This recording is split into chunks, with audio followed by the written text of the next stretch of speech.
Olá, minhas queridas, meus queridos, bem-vindas, bem-vindos, bem-vindes, todos vocês, a essa aula especial que fala sobre a vida e a carreira na docência. E aí você pode estar pensando, por que uma aula sobre vida e carreira na docência? Bom, primeiro porque aqui na ESO a gente tem uma pós específica para isso, né? Você que quer ser docente, que tem o sonho ou a missão de ajudar na formação de um país melhor, encontra aqui um caminho para isso. Segundo, porque as pós, todas as outras pós, elas habilitam para a docência do ensino superior. Então quer dizer que você faz uma pós em alguma área específica, mas você sai habilitado para dar aula dessa matéria que você escolheu na faculdade. Então é importante você entender como é a carreira, a vida do docente. Então nós escolhemos esse tema para hoje, para a gente conversar um pouquinho com vocês e começar a pensar, né, de forma mais madura o que é uma vida e uma carreira na docência. E aí o título que vocês estão vendo aqui do lado, Vida e Carreira na Docência. Eu sou o professor Carlos Eduardo Viter. Na verdade, meu nome é Carlos Eduardo Souza Brocanella Viter. Mas, gente, já não cabia aí. Você vê que Carlos Eduardo Viter está no limite aí. Então, eu uso esses três para ficar mais fácil. Nas redes sociais, eu sou o caduviter.pro de professor. Então, veja, que já na rede social eu coloco o pro de professor. Porque eu gosto do que eu faço, né? Eu tenho outras atividades também. Eu sou advogado, eu sou ator e diretor de teatro, sou psicólogo em formação, né? Tenho outras atividades também, mas a principal delas é a docência. É a que eu escolhi como unificadora de todas as outras, tá bom? E é por isso que a gente vai conversar aqui. Tá a rede social aí, que é para você poder me acessar se você tiver dúvidas sobre a vida e a carreira na docência. Você quiser conversar sobre essa profissão maravilhosa que é não só a minha paixão, mas provavelmente a sua também, aí fique à vontade, tá bom? Me chame lá, a gente vai poder conversar um pouquinho sobre isso e aprofundar um pouquinho o seu entendimento, o meu entendimento, porque a gente aprende juntos, né, nessa missão da docência aí. Bom, vamos lá então. Eu quero começar esse nosso encontro, que é breve, que é único, né, com uma pergunta para você. O que é ser docente? Mas eu gostaria que você fizesse mesmo um exercício para responder, tá, gente? Você fica assistindo a aula aí, e é uma aula online, né? Uma aula virtual, aí você está assistindo aí, sei lá, embaixo do edredom. Pode estar embaixo do edredom, pode estar almoçando, pode estar fazendo o que você quiser. Mas pensa nessa pergunta aí, o que é ser docente? Não pensa agora em você como docente, eu queria que você pensasse o que é ser docente. O que significa, não a palavra, mas o que significa ser docente. Essa atividade, essa função, esse status ou não, né? A gente sabe que às vezes não, mas a gente sabe que às vezes sim também, oscila bastante, né? O que é ser professora, o que é ser professor? E aí a primeira coisa para a gente refletir, né, dentro dessa pergunta é que eu, enquanto docente aqui, escolhi a palavra docente em cima, você percebeu aí? E coloquei professor e professora embaixo, porque é isso, no final das contas é professor e professora. Mas se eu pergunto o que é ser professor, eu atinjo um grupo e deixo de lado outro. Se eu pergunto o que é ser professora, eu atinjo um grupo, deixo de lado outro. E eu quero atingir todo mundo, e existindo uma palavra que atinge todo mundo, ela sempre vai ser preferível, né? Docente, ela não exclui ninguém. Tá bem? Então, na maior parte desse encontro de hoje aqui, eu vou falar a palavra docente, mas também vou usar a palavra professor e professora, mais por uma questão emocional. Tem um significado pra gente que é professor, professora, né? Essa palavra. Ela traz uma carga emocional bacana. Você lembra dos seus professores? Com certeza, não estou perguntando, estou dizendo, você lembra. Você lembra tanto positivamente quanto negativamente. E aí vai, então, a segunda observação sobre essa pergunta aqui. Ser professor é afetar a vida do outro. Então, tenho certeza que você teve encontros aí ao longo da sua vida que afetaram positivamente, que te inspiraram ou que te provocaram, né? Porque às vezes não é aquela coisa cheia de coraçãozinho, mas a pessoa te move, ela faz você andar, ela faz você alcançar outros lugares que você não alcançaria se não fosse provocado por ela. Então, tem essas duas coisas bacanas, né, no trabalho de um professor. A afetividade, o acolhimento, então isso também é importante, a pessoa se sentir segura em compartilhar coisas com você e crescer a partir desse compartilhamento, né? Mas também esse outro lado, que é o professor provocar, falar, quero ver, vai lá, de algum jeito, né? E cada um faz isso do seu jeito, e você se sentir provocado e você ultrapassar barreiras porque foi provocado positivamente por um professor.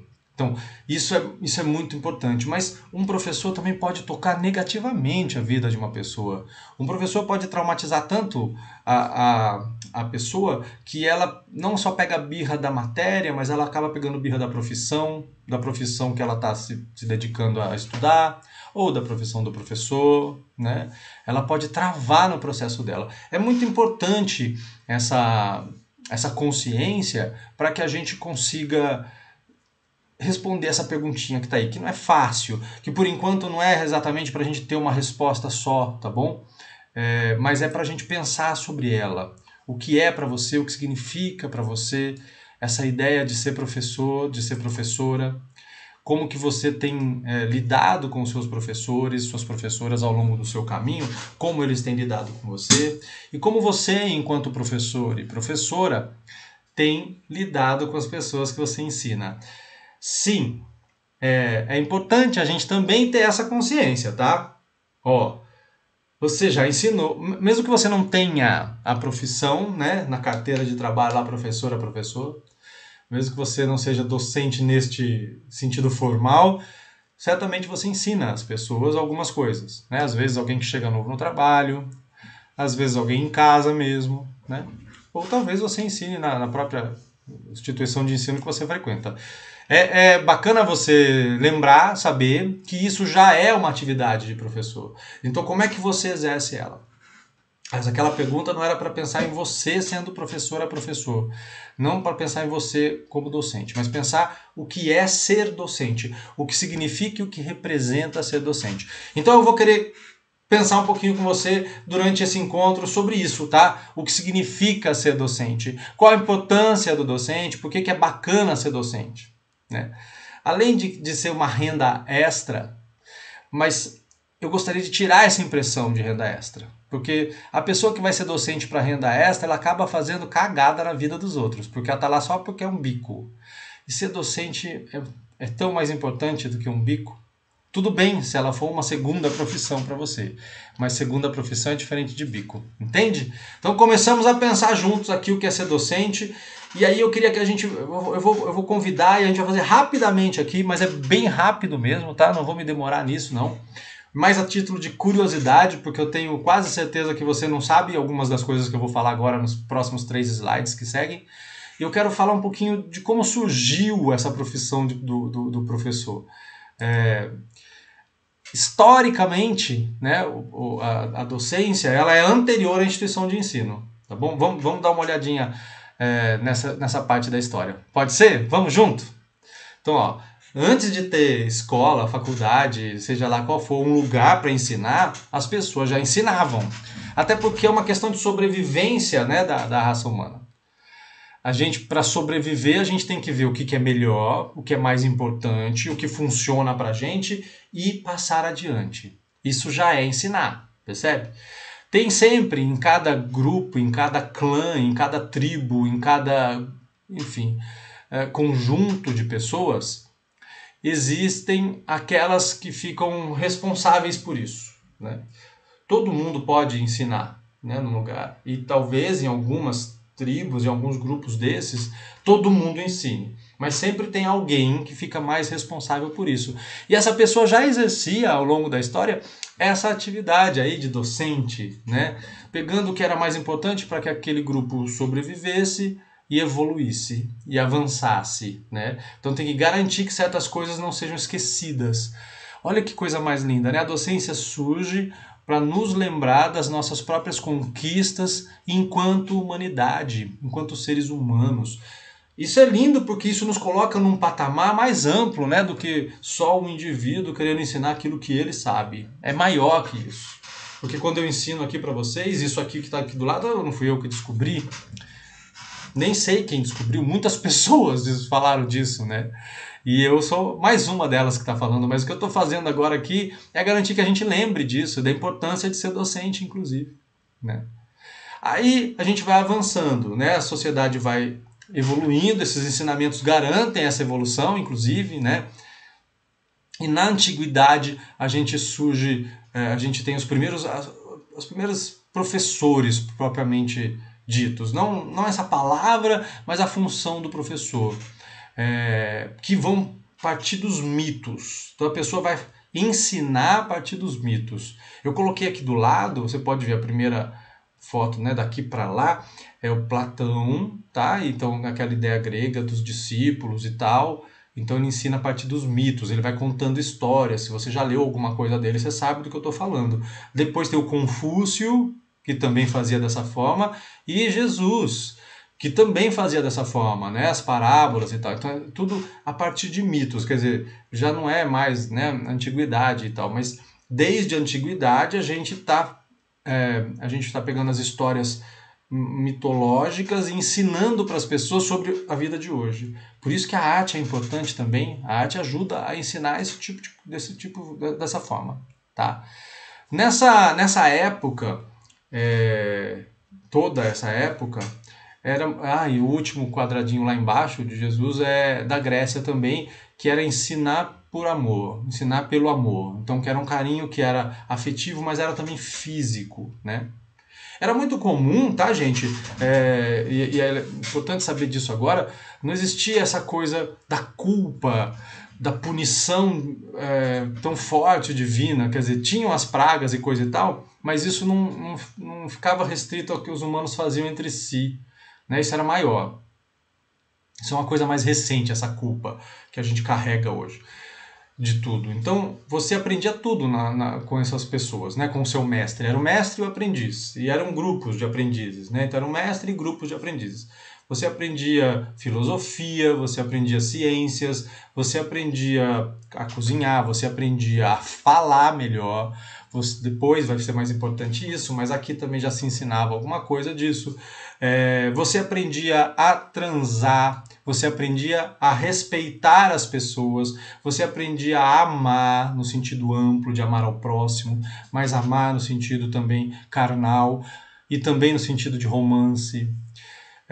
Sim, as pessoas elas faziam tudo juntos na escola para aprender a fazer. Então é como se fosse assim, na sala as pessoas nunca tinham tido uma relação sexual. Então elas tinham lá relação sexual entre elas e às vezes com o mestre, inclusive para o mestre ensinar, olha, isso aqui não é legal, isso aqui machuca o outro, isso aqui é desrespeito, enfim, de acordo com os valores de cada época. Ou então ele fala assim, deixa rolar, para de pensar e rola.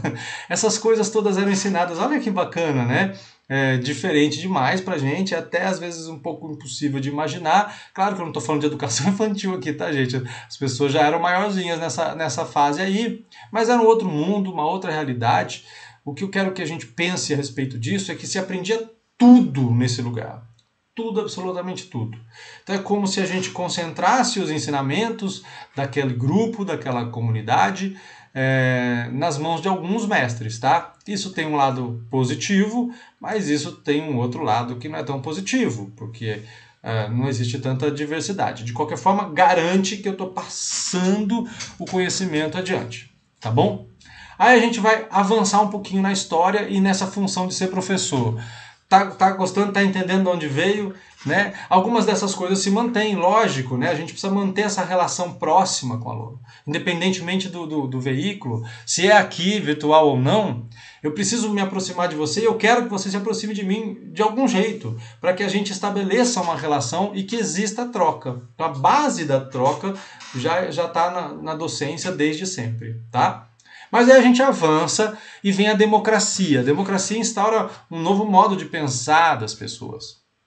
As pessoas, não todas, vocês sabem disso, né? Quem conhece a história sabe que demorou para atingir a maior parte da população, e até hoje a democracia não dá conta de todo mundo, mas ela é o melhor regime que a gente tem, né, por enquanto. Mas com o advento da democracia, há uma participação maior das pessoas nas decisões coletivas, nas decisões de cada lugar, de cada grupo, vamos pensar assim, para falar de forma mais ampla. E aí, para que você possa participar melhor das decisões e influenciar nessas decisões, você vai se comunicar. Olha a comunicação como é importante desde ali do surgimento da democracia. Eu estou falando lá mesmo de Roma, né?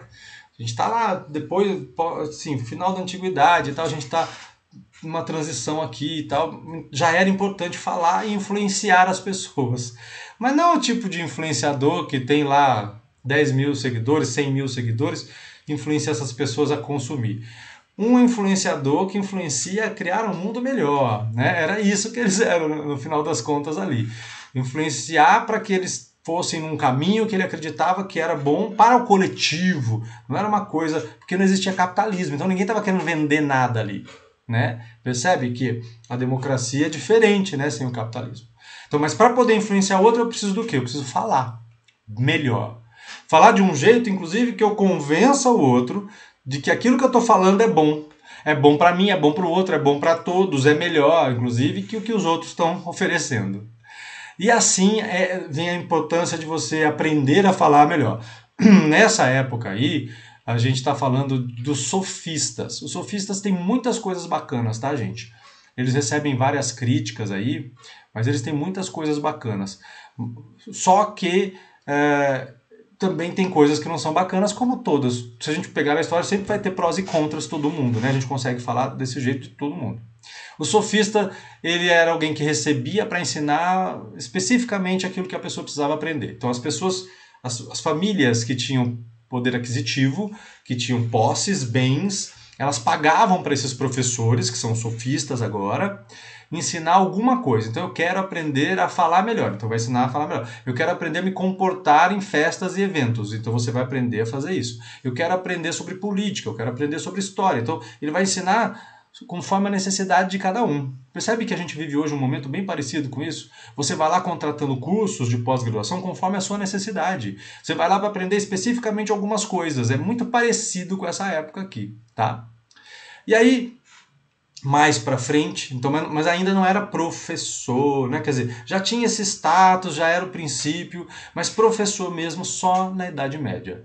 Na Idade Média a gente vai ter as primeiras universidades, por exemplo, né, mais para frente, né, depois da Idade Média. Mas na Idade Média, o professor passa a ser valorizado. Então, a gente começa a ter grupos de pessoas que estudam sobre alguma coisa. Até porque o conhecimento é algo que não é muito difundido, é algo de uma elite.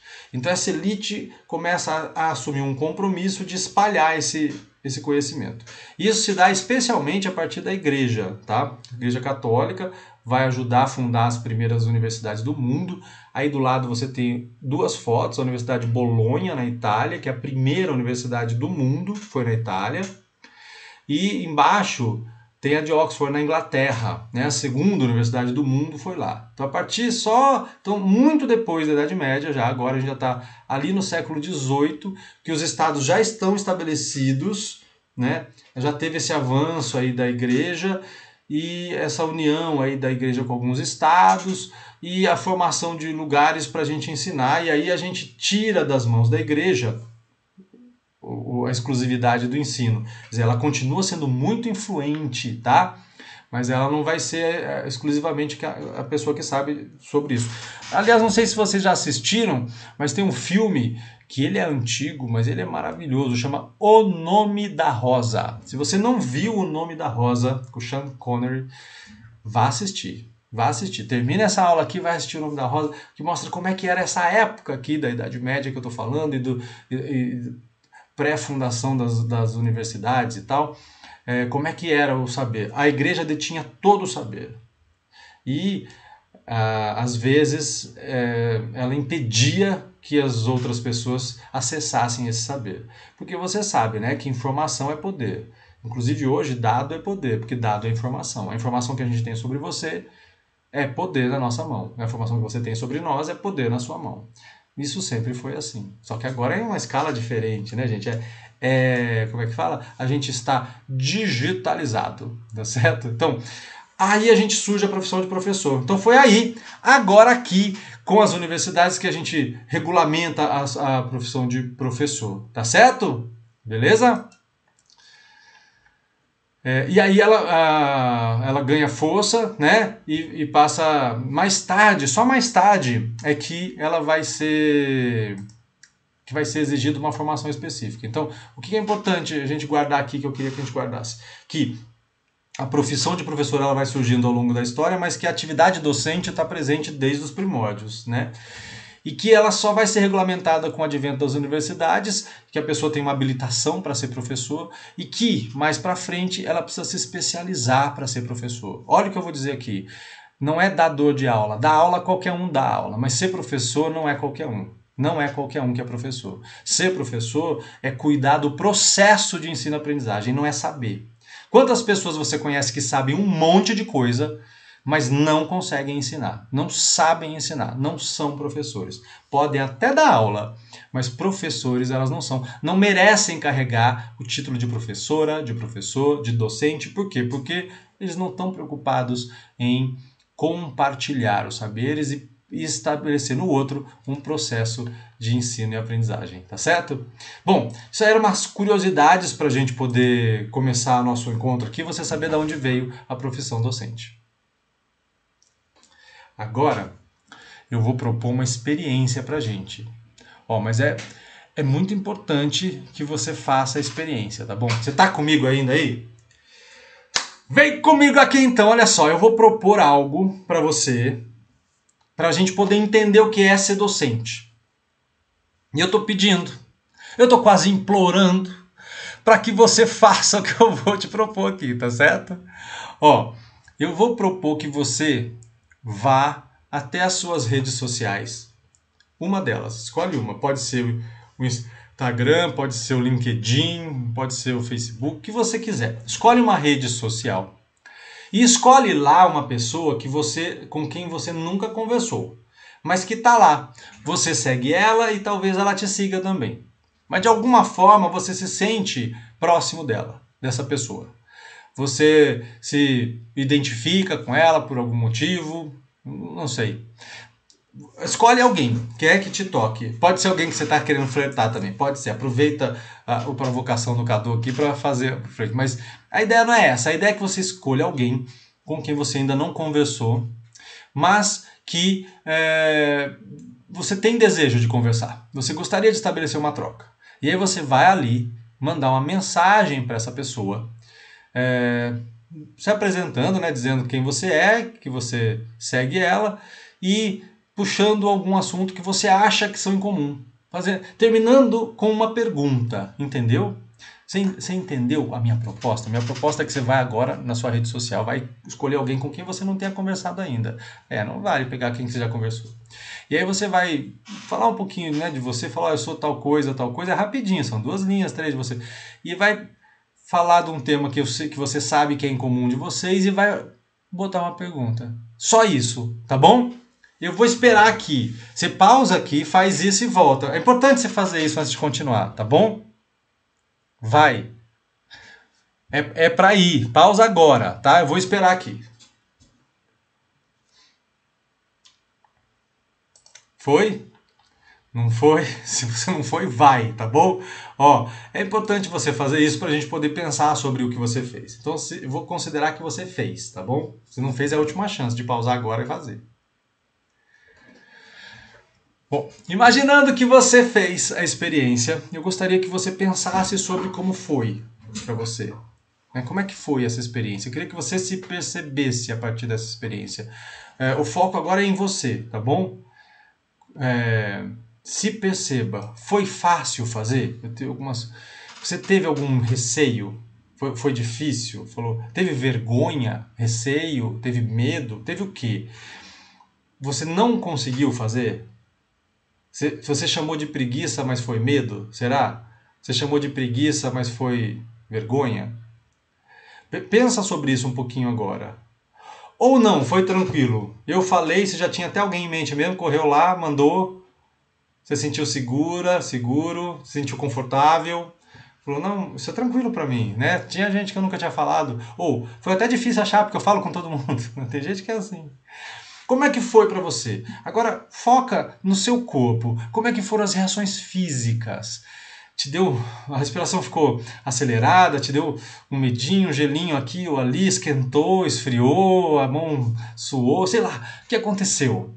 Conta aí pro tio Cadu como é que foi essa experiência, tá bom? Se você quiser mesmo contar, manda lá na rede social. Mas se não, você pode mandar aqui pra gente na Exul, tá bom? É importante saber como é que foi isso pra você. Por quê? Porque isso diz muito sobre você e de como é a sua comunicação.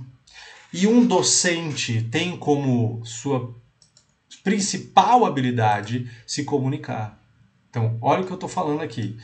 A principal habilidade de um docente é se comunicar. Isso não quer dizer que se você não fez, você não serve para ser professora, professor.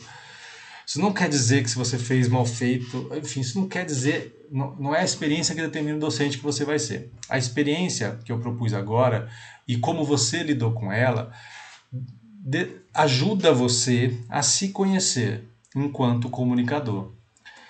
Pensa comigo, ser professor é falar só com quem eu quero? Eu escolho meus alunos? Não dá, gente. Às vezes dá para escolher, mas não dá para escolher sempre, todas as vezes. Não dá para ser só quem eu quero. Felizmente, na minha experiência, eu posso dizer que 95% dos meus alunos foram queridos, desejados, maravilhosos, mas eu tenho 5% de tranqueiras na minha história também. De pessoas que se eu pudesse eu não queria nem ter encontrado, mas que graças ao destino nós encontramos, né, porque eu pude crescer com esses encontros. Então os encontros ruins também ajudam a gente a crescer, tá? Então pensa aí como é que é para você se comunicar com pessoas que você não conhece. E olha que eu peguei alguém que estava na sua rede social.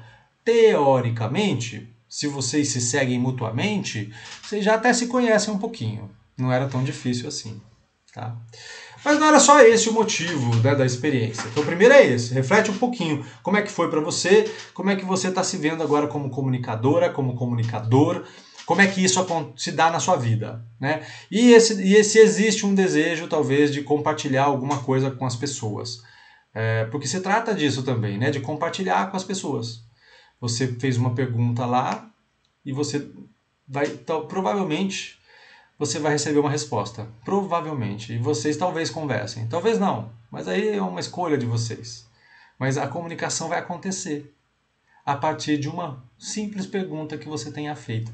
Olha que show, olha que maravilha, olha que coisa linda que pode ter acontecido. Então, se você não fez, dá para pausar agora e fazer. Aí você continua aqui com a gente, tá bom? Ó, mas tem um outro motivo para a gente ter feito essa experiência, né? Para a gente ter feito essa vivência desse jeito aí. Esse outro motivo é entender o que é a experiência. A experiência, ela não é qualquer coisa que eu faço na minha vida, né? Gravar essa aula pode ser uma experiência, mas pode não ser. E aí tem um cara que eu vou apresentar para vocês aqui agora, ó, que ele chama Jorge Larosa Bondia. Castelhano, então é Jorge Larosa, o sobrenome dele último é Bondia mesmo, só que tudo junto. Ele usa mais Jorge Larosa, porque no Brasil, inclusive, dá confusão, né? Falar o bom dia, né? Mas é o nome dele. Esse Jorge Larosa, ele escreveu um texto maravilhoso que chama Notas sobre a Experiência e o Saber da Experiência. É um texto sobre a experiência. E ele vai dizer isso que está escrito aí, ó. Experiência é aquilo que nos passa, o que nos acontece, o que nos toca. Não o que se passa, o que acontece lá, o que toca alguma coisa, mas não a mim.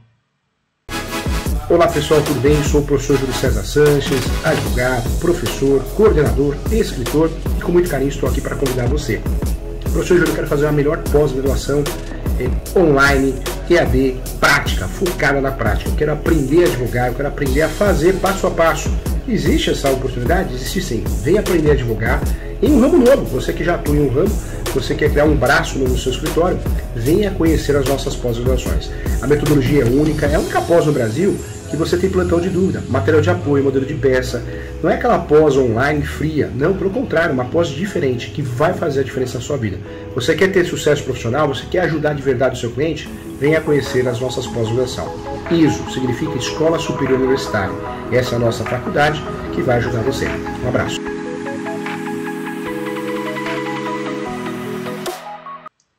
Então, se não passa por mim, se não me atravessa, não é experiência, percebe? Então, quando eu perguntei das reações no seu corpo, de como foi para você, tanto se foi positivo quanto negativo, quanto se foi tanto fez, passou alguma coisa aí. Então, pode ter acontecido, pode ter se dado uma experiência. Certo? Vocês estão comigo? Vocês me acompanham aqui? O que mais o Bom Dia diz? Vamos continuar lendo aqui. Ele fala assim, cada dia se passam tantas coisas, porém ao mesmo tempo quase nada acontece. Quer dizer, você passa por um monte de coisa, por exemplo, no feed, você faz um monte de atividades no seu dia, mas não acontece nada. É como se fosse um robô que tivesse no seu cérebro só executando trabalhos. Dir-se-ia que tudo que se passa está organizado para que nada aconteça. E aí ele vai citar o Walter Benjamin, que observava a pobreza de experiência que caracteriza nosso mundo.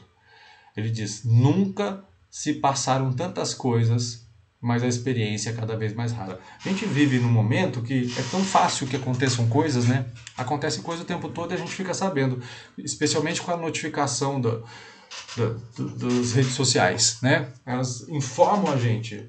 Alguém nasceu, alguém morreu, algum evento importante aconteceu e a gente fica sabendo quase que no mesmo instante. Ou no mesmo instante, se estiver acompanhando ao vivo. Mas dentro de nós não acontece nada. É só um acúmulo de informações que a gente vai fazendo aqui no nosso dia a dia. Percebe? Por isso que a experiência é rara, mas a experiência ela é fundamental. Gente, sem experiência não existe processo de ensino-aprendizagem. E é importante que vocês saibam disso.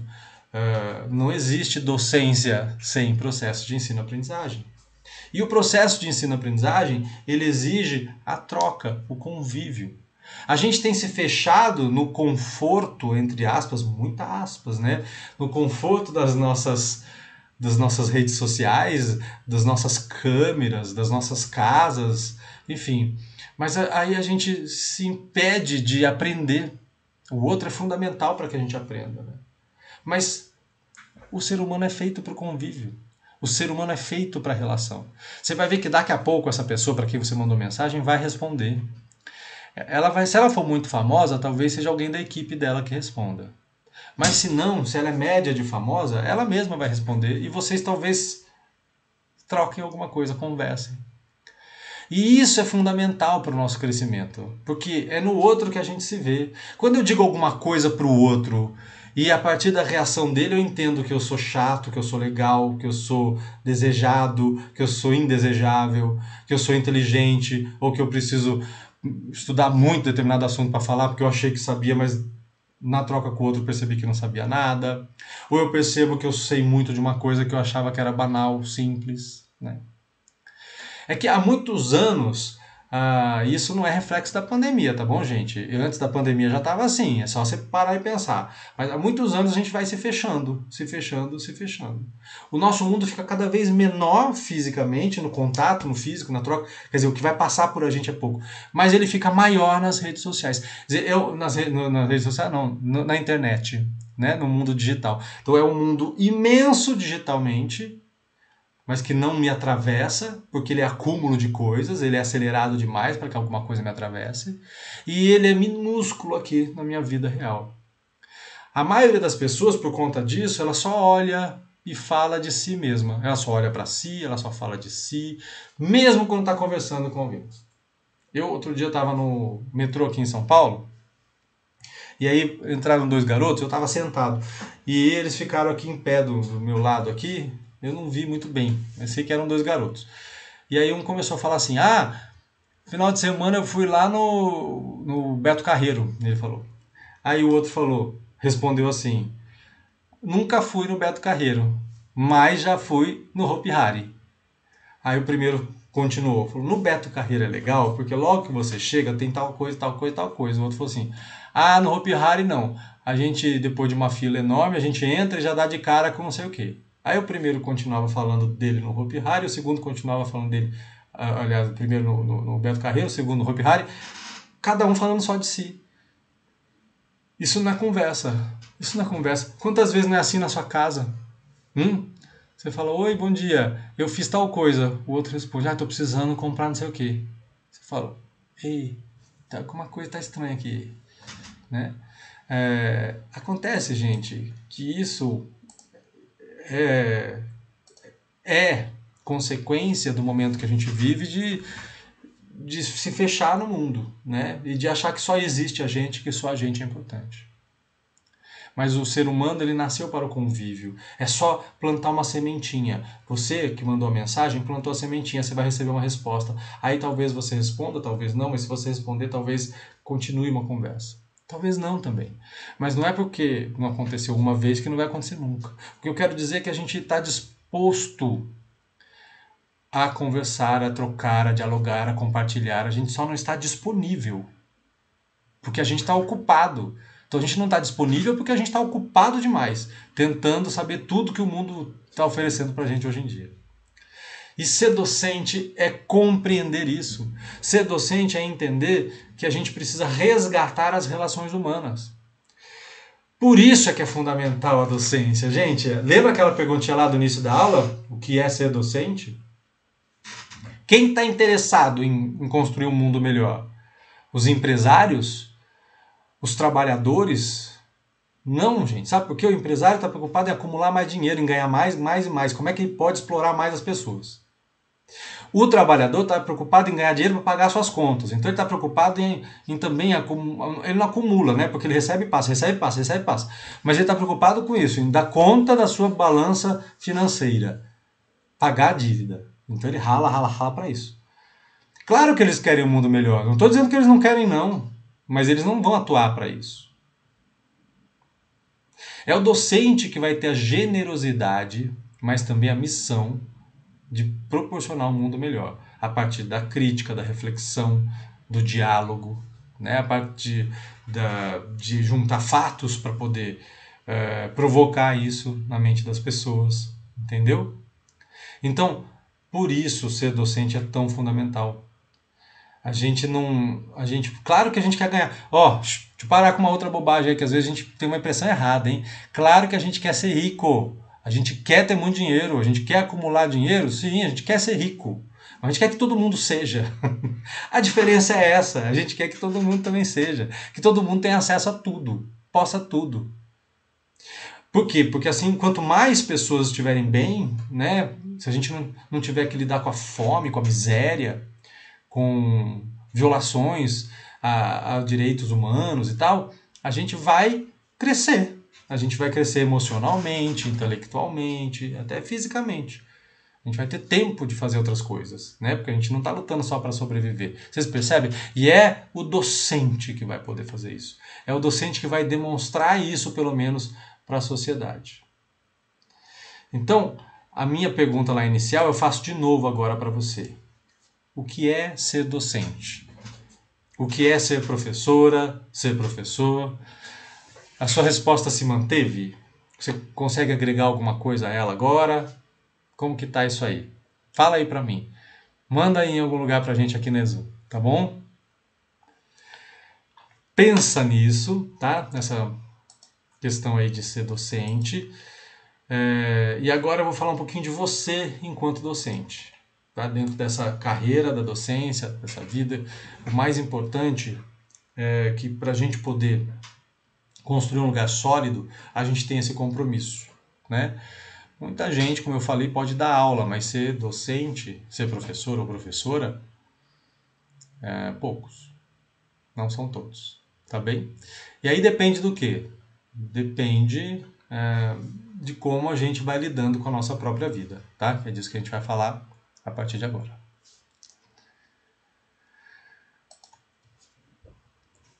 As escolhas que a gente faz, elas são possibilidades, não condenações. Nós fazemos Escolhas o tempo todo. Então você escolhe ter mandado a mensagem ou não ter mandado a mensagem que eu pedi lá para a pessoa na rede social.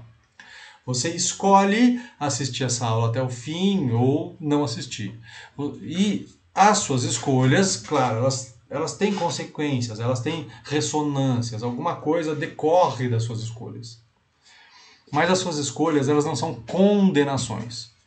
A gente precisa lidar melhor com a perda, né? Porque escolher é abrir mão de alguma coisa. Sim, se eu tenho dois caminhos e você não dá para eu seguir os dois, minha gente. É fisicamente impossível. Aí o que o ser humano na sua ganância faz? Eu vou com o corpo aqui e mando um drone ali e fico olhando na câmera. E aí eu aproveito qual caminho? Nenhum dos dois. Nenhum dos dois. Porque eu posso até sentir o cheiro desse, mas a minha atenção está ligada no drone que está no outro. Então eu estou vendo lá, sentindo o cheiro aqui, o calor daqui, e eu não vivo experiência nenhuma. Então olha, é importante a gente fazer uma escolha e segui-la. É importante seguir as escolhas. Não importa tanto a escolha, né? Você sabe aí dentro as escolhas que são boas para você. E você sabe que às vezes vai escolher errado. Isso faz parte do caminho. É assim que a gente aprende, né? Então a escolha não é condenação. Por que eu estou falando que ela não é condenação aqui do lado? Bom, primeiro que ela é possibilidade. Então eu vou fundo nela. Se eu escolher ser docente, como eu escolhi ser docente, tem consequências isso. Sim, a minha escolha ela não é impune, né? Mas eu vou colher os frutos da minha escolha. E vou lidar com as dificuldades que vieram dessa escolha, né? Mas essa escolha não traz condenações. Eu não estou condenado a não ser outra coisa. Até por isso que eu falei, olha, eu sou advogado, eu sou ator e diretor de teatro e psicólogo em formação. Gente, a minha escolha de ser docente jamais me condenou a não ser outra coisa. Vocês entendem do que eu estou falando? Mas eu me dedico muito para ser um bom docente. Eu estudo, eu preparo aula, eu respondo aluno, enfim. É uma dedicação necessária, porque senão eu vou ser o dador de aula lá que eu estava falando. Mas eu preciso, se eu quiser continuar sendo outras coisas, eu preciso me dedicar a essas outras coisas. Mas eu não estou condenado a isso. É uma escolha.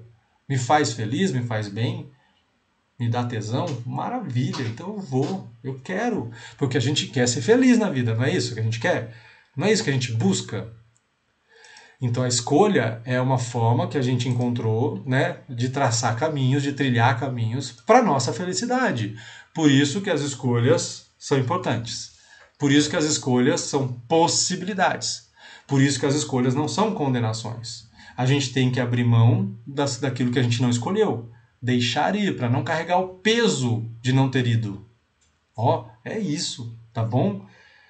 Vou tentar simplificar o que eu estou falando aqui. Se eu estou aqui em São Paulo, como eu estou em São Paulo, e eu quero ir para São Luís, no Maranhão, ou para Lençóis Maranhenses, lá, né, também que é lindo, né, gente? Não conheço, mas ainda vou conhecer.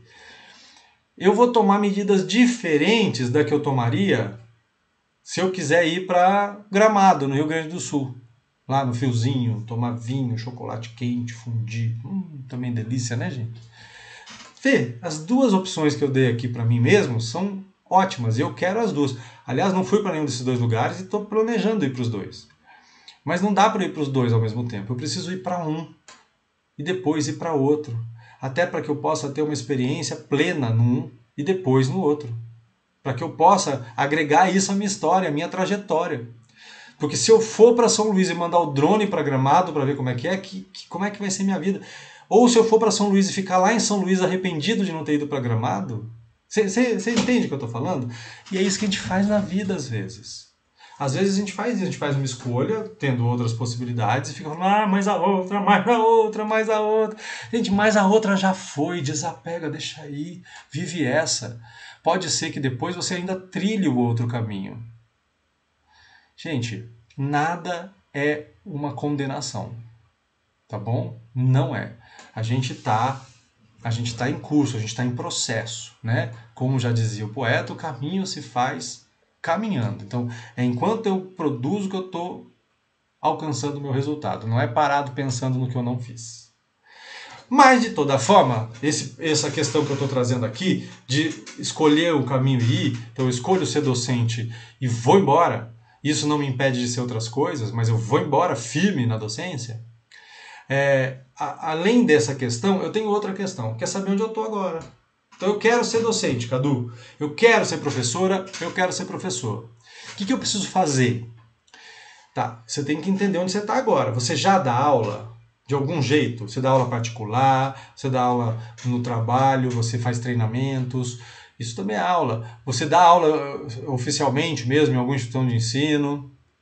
Enfim, você já dá aula. Isso é um lugar. Não, nunca dei aula, acho que morro de vergonha, mas eu quero. Então, isso é um outro lugar. Os dois lugares vão chegar na docência.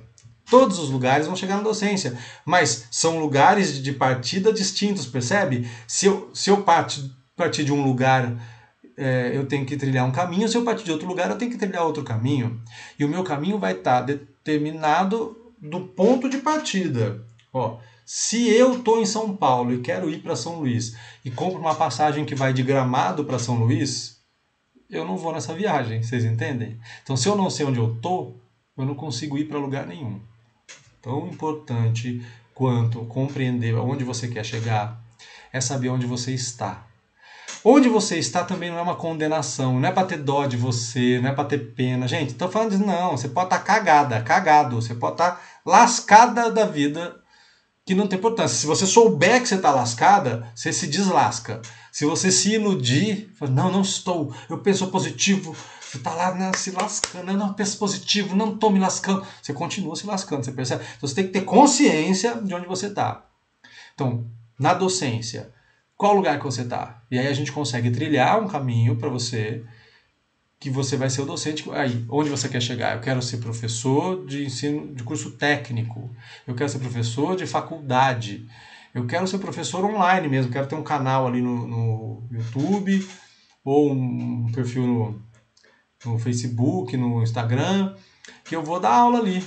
São lugares de docência, percebe? Onde você quer chegar? Onde você está?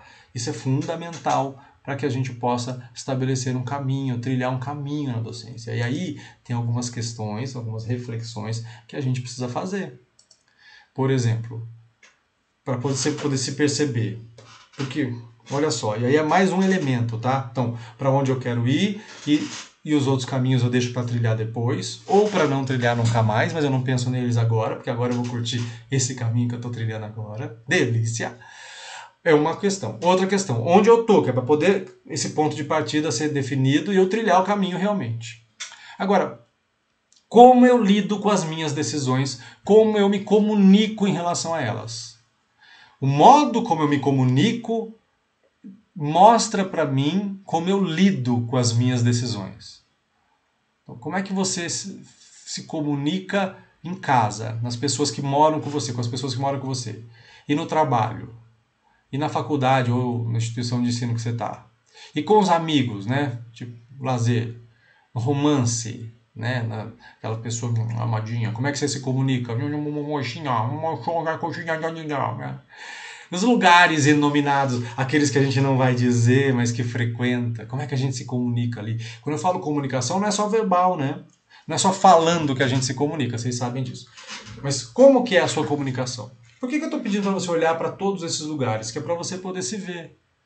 Você não se comunica da mesma forma nesses lugares todos que eu falei aqui.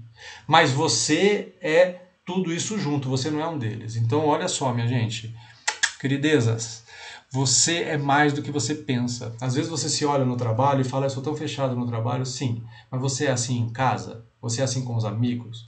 Você é assim quando está no romance? Se você é fechado em todos os lugares, então a gente consegue dizer que você é fechado. E quantos professores bons fechados eu conheço, eu não sei contar agora para vocês, porque não cabe na minha mão. Então não depende de ser aberto ou fechado para você ser um bom docente. Depende de você trilhar um caminho exatamente a partir de onde você está.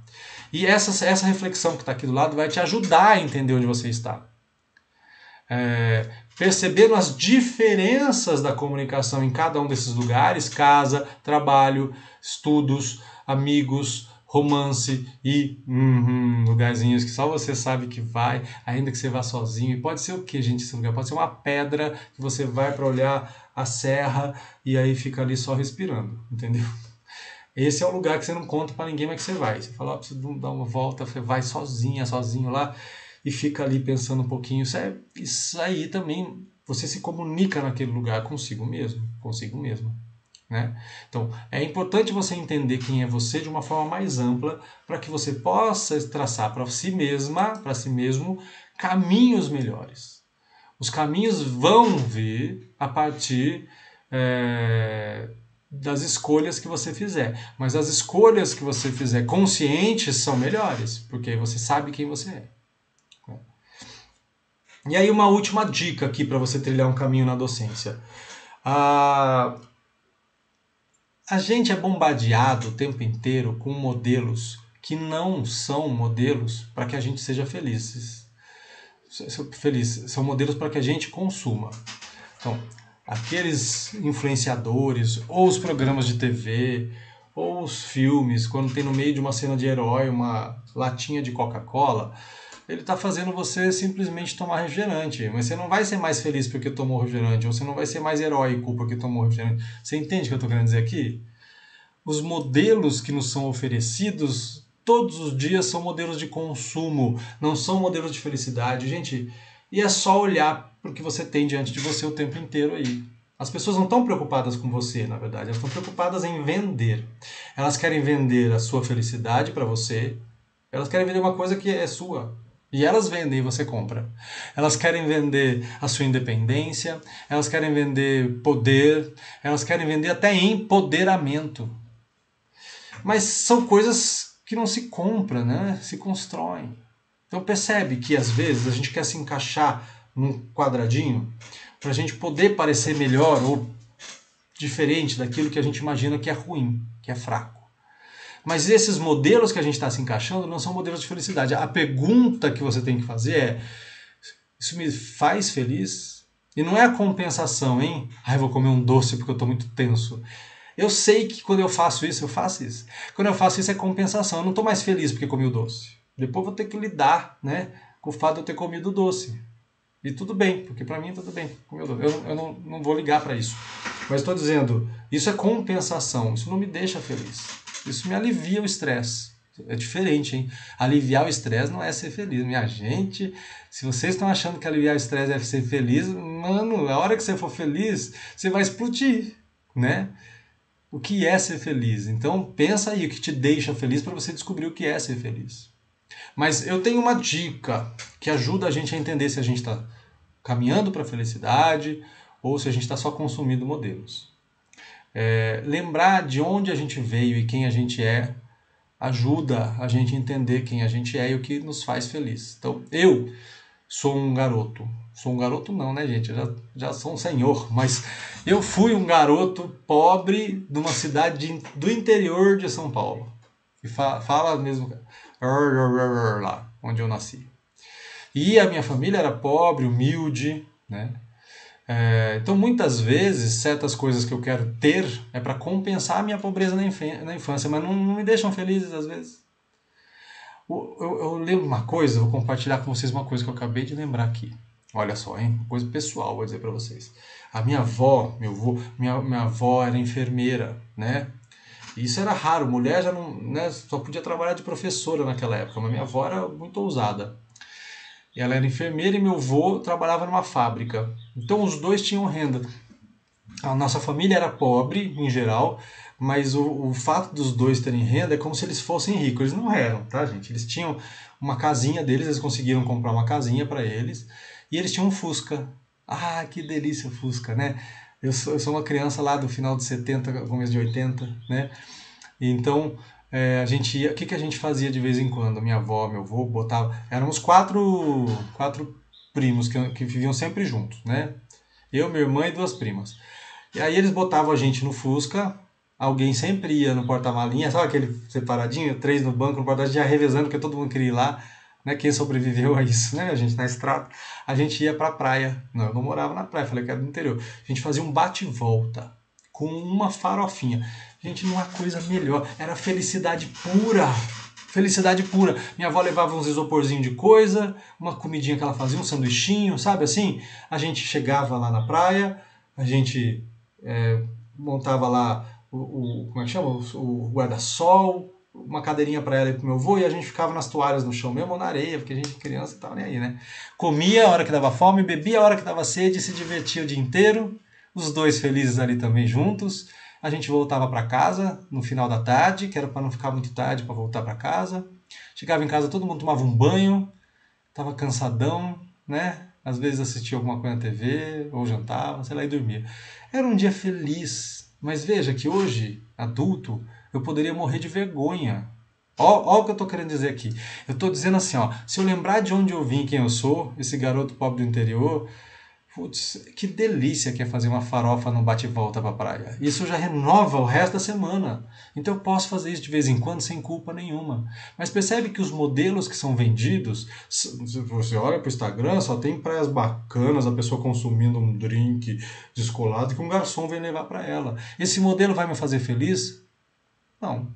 É claro que eu quero fazer isso também, mas se eu não tiver a grana para ir nessa praia, comprar aquele drink, daquele jeito que o Instagram me vendeu, eu vou ser infeliz? Não, eu faço um bate e volta e tá tudo certo, eu vou continuar sendo feliz. Isso não faz eu deixar de querer consumir aquilo de vez em quando. Mas a minha felicidade não depende do consumo. Entende o que eu quero dizer com isso que está aí do lado? Os modelos são de consumo e não de felicidade. Então você tem que entender o seguinte, que docente você quer ser? Quem você é, de onde você veio e o que você precisa de compromisso para ser um bom docente. Quando a gente só se identifica com os padrões que são vendidos, os padrões de consumo, a gente se perde de quem a gente é. E aí a gente não consegue se ver. E se eu não me vejo, não me escuto, eu não escuto e não vejo o outro. Então eu não sirvo para ser docente. Eu não vou conseguir estabelecer troca para ensinar ninguém. Não dá. Vocês entendem o que eu estou falando? Então, quando eu me vejo, quando eu sei o que me faz feliz, o quem eu sou, aí eu estou relaxado comigo. Eu consigo olhar para o outro, consigo ouvir o outro, compreender o outro e aí ajudá-lo a estabelecer um caminho para si. Tá bem? Mas não é só isso não, né? A vida e a carreira na docência, elas vão pedir uma outra coisinha da gente. Elas vão pedir que as escolhas de caminho se deem da seguinte forma, que a gente lembre que eu escolho o meu caminho, mas o aprendiz, você nesse caso, escolhe o seu. Eu não posso escolher o seu caminho. Eu não posso dizer, é isso que você tem que fazer. Eu posso dizer, existem vários caminhos. Qual te faz feliz? É isso. E eu tenho que respeitar a sua escolha. Porque tem muito professor aí que quer que o aluno faça do jeito que ele faz. Mas o jeito que ele faz é bom para ele. Se o aluno consegue chegar em bons resultados fazendo de um outro jeito, é parte do professor ter flexibilidade e aceitar isso. Então, que é o segundo item que está aí. Ele tem que, enquanto docente, manter-se flexivelmente no caminho que escolheu. Então, eu mantenho o caminho, mas eu sou flexível, eu ajusto. Como o bambu, né? Que ele enverga, mas não vai quebrar. Se quebrar, foi tensão demais. E, principalmente, esse último que está aí, que eu sei que você já leu antes de todos, porque eu coloquei maior mesmo para você saber. Tesão. Gente, não dá para ser docente sem tesão. Não dá. Tem lugar que paga muito bem, mas tem lugar que não paga bem. E é a maioria. A gente lida com pessoas que jogam na gente as frustrações dela. Então, quer dizer, eu dei nota baixa, mas ela tirou nota alta. Quer dizer, o padrão é outro, né? Quer dizer, foi a mesma coisa, mas quando é ruim é culpa minha, quando é bom é culpa dela. A gente vai ter que lidar com essas pessoas, mas é para isso que a gente está aqui. A gente quer lidar com essas pessoas, a gente quer ajudá-las a perceberem coisas que elas não tinham percebido e que talvez não percebessem sem a gente. Mas percebe que sem tesão isso não dá para acontecer, não dá para fazer isso se eu não tiver tesão em compartilhar, em trocar, em estar junto. Professor, é isso, é ter tesão em estar junto. Então, por isso, sem tesão não há solução e não há bom docente. A pessoa vai ser dadora de aula, tá bom? E para a gente fechar nosso encontro, essa aula especial aqui, tão gostosa com vocês aqui, é preciso ter força para prosseguir. Vão existir adversidades na docência, né? A sociedade da informação nos retira as experiências, já falamos disso aqui, porque ela obriga a gente a consumir muita informação e a gente tem que ter opinião na hora. Deu tempo nem da gente pensar no assunto, já tem que ter uma opinião. A gente tem que ter força e não se render a isso. Falei, eu ainda não refleti sobre esse assunto, mas eu já li isso, aquilo, aquele outro, estou refletindo. Nem quero saber o que o outro acha, porque o que o outro acha não é sempre importante, né? Eu quero saber as reflexões que ele fez, mas não o resultado da opinião dele. O que você tem lido sobre isso? O que você já colheu de assunto, né? Então, força para prosseguir. Eu não tenho que ter respostas. Eu tenho que refletir junto.